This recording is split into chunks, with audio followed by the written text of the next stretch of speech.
এক দেশে ছিল এক গর্বিত সিংহ।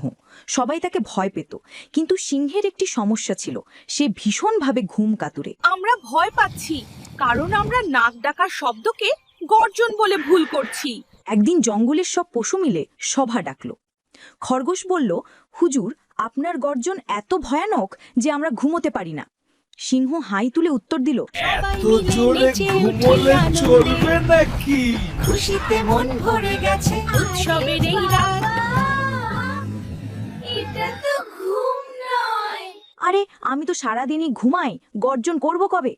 তখন হায়না ফিসফিস করে বলল, আপনি ঘুমের মধ্যেই নাক ডাকেন, সেটাই আমরা গর্জন ভেবে ভয় পাই। সবাই হো হো করে হেসে উঠল। সিংহ লজ্জায় লেজ নেড়ে বলল, তাহলে আজ থেকে আমি নাক ডাকবো ধূপধাপ করে, যেন ঢোল বাজছে, তোমরা নাচতে পারবে। এরপর থেকে জঙ্গলে রাত হলে সিংহের নাক ডাকাকে ঘিরে সবাই নাচ গান শুরু করে। সিংহ হয়ে গেল এক প্রকার ডিজে সিংহ।